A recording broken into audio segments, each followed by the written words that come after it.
നമസ്കാരം. മലയാളി വാർത്തയിലേക്ക് സ്വാഗതം. അയോധ്യയിലെ പ്രാണപ്രതിഷ്ഠയോടനുബന്ധിച്ച് സംസ്ഥാനത്തും വിവിധ ആഘോഷ പരിപാടികൾ നടത്താനാണ് ബിജെപിയും ഹിന്ദു സംഘടനകളും തീരുമാനിച്ചിട്ടുള്ളത്.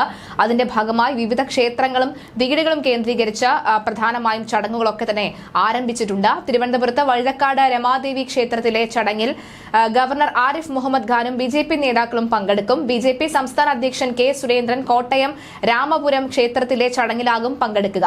വൈകിട്ട് വീടുകളിൽ വിളക്ക് തെളിയിക്കണമെന്നും ബിജെപി ആഹ്വാനം ചെയ്തിട്ടുണ്ട്. അയോധ്യ പ്രാണപ്രതിഷ്ഠാ ദിനത്തിൽ തൃപ്രയാർ ശ്രീരാമസ്വാമി ക്ഷേത്രത്തിലും വിശേഷ നേർച്ചകളും നടക്കുന്നുണ്ട്. പ്രധാനമന്ത്രിയും അയോധ്യ ട്രസ്റ്റിന്റെയും പേരിൽ ഭക്തർ നേർച്ചകൾ കഴിക്കുന്നുണ്ട്. വൈകിട്ട് ചുറ്റുവിളക്കം നേർച്ചയായി വരുന്നുണ്ട്. അതേസമയം അയോധ്യ പ്രതിഷ്ഠാ ദിനത്തോടനുബന്ധിച്ച് ദില്ലിയിലടക്കമുള്ള സംസ്ഥാനങ്ങളിൽ വലിയ ആഘോഷ പരിപാടികളാണ് നടക്കുന്നത്. അയോധ്യ പ്രതിഷ്ഠാ ദിനം ഉത്തരേന്ത്യയിൽ വലിയ ആഘോഷമായാണ് സംഘപരിവാർ സംഘടനകളുടെയും വ്യാപാര സംഘടനകളുടെയും നേതൃത്വത്തിൽ നടക്കുന്നത്. വിവിധ ക്ഷേത്രങ്ങളിലും നഗരങ്ങളിലും വലിയ ആഘോഷങ്ങൾ പുരോഗമിക്കുകയാണ്. തെരുവുകളിലും ക്ഷേത്രങ്ങൾക്ക് മുന്നിലും വാഹനങ്ങളിലുമെല്ലാം ജയ് ശ്രീറാം എന്നെഴുതിയ കൊടിതോരണങ്ങളാണ് ദില്ലിയിലടക്കമുള്ള നഗരങ്ങളിൽ കാണാൻ കഴിയുന്നത്. എവിടേക്ക് നോക്കിയാലും വലിയ ഫ്ലക്സ് ബോർഡുകളും ഇവിടങ്ങളിലൊക്കെ തന്നെ കാണാൻ സാധിക്കും. ഉത്തരേന്ത്യയിലെ വിവിധ സംസ്ഥാനങ്ങളിലും സംഘപരിവാർ സംഘടനകളെ കൂടാതെ ഇതര രാഷ്ട്രീയ പാർട്ടികളും പരിപാടികൾ സംഘടിപ്പിക്കുന്നുണ്ട്. ദില്ലിയിലെ പ്രധാന വ്യാപാര കേന്ദ്രമായ സരോജിനി മാർക്കറ്റിൽ ഇന്ന് 51 കിലോ ലഡു വിതരണം ചെയ്യും.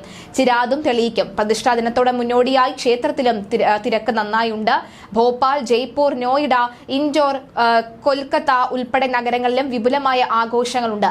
പ്രതിഷ്ഠാ ദിനത്തിൽ പ്രധാനപ്പെട്ട ക്ഷേത്രങ്ങളിൽ പ്രത്യേക പ്രാർത്ഥനകളും നടത്താനാണ് സംഘപരിവാർ സംഘടനകളുടെ തീരുമാനം. അതേസമയം അയോധ്യ രാമക്ഷേത്ര പ്രതിഷ്ഠാ ദിനത്തിൽ ആഘോഷങ്ങളുടെ ഭാഗമായി വിവിധ സംസ്ഥാനങ്ങളിൽ സമ്പൂർണമോ നിയന്ത്രിതവുമായ അവധി പ്രഖ്യാപിച്ചിട്ടുണ്ട്.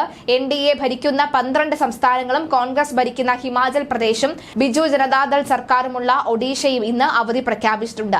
ദില്ലിയിലെ അരവിന്ദ് കെജ്രിവാൾ സർക്കാരും ഉച്ചയ്ക്ക് 2:30 വരെ അവധി പ്രഖ്യാപിച്ചിട്ടുണ്ട്. രാജ്യത്തെ കേന്ദ്ര സർക്കാർ ഓഫീസുകൾക്കും ഉച്ചവരെ അവധി പ്രഖ്യാപിച്ചിട്ടുണ്ട്. ഇതനുസരിച്ച് കേരളത്തിലെ അടക്കം കേന്ദ്ര സർക്കാർ ഓഫീസുകൾക്കും ഇന്ന് ഉച്ചവരെ അവധി ആയിരിക്കും. എന്തായാലും നിലവിലെ സാഹചര്യത്തിൽ അല്പസമയം മാത്രമാണുള്ളത് ഇനി രാമൻ മിഴി തുറക്കാനായി. എന്തായാലും UP മുഖ്യമന്ത്രി യോഗി ആദിത്യനാഥ് അടക്കമുള്ളവർ അവിടെ എത്തിച്ചേർന്നിട്ടുണ്ട്. അല്പസമയത്തിനകം പ്രധാനമന്ത്രി നരേന്ദ്രമോദിയും എത്തും. പ്രധാനപ്പെട്ട എല്ലാ ചലച്ചിത്ര താരങ്ങളും ഒക്കെ തന്നെ അമിതാഭ് ബച്ചൻ അടക്കമുള്ളവർ, നിരവധി ആളുകൾ, ചിരഞ്ജീവി തുടങ്ങി നിരവധി തെന്നിന്ത്യൻ സൂപ്പർ താരങ്ങൾ അടക്കമുള്ളവർ അവിടെ എത്തിച്ചേർന്നിട്ടുണ്ട്. അല്പസമയത്തിനകം സ്വർണ്ണ സൂചിയിൽ അഞ്ജനം എഴുതി രാമൻ മിഴി തുറക്കും. അത് കാണാനായാണ് ലോകം കാത്തിരിക്കുന്നത്.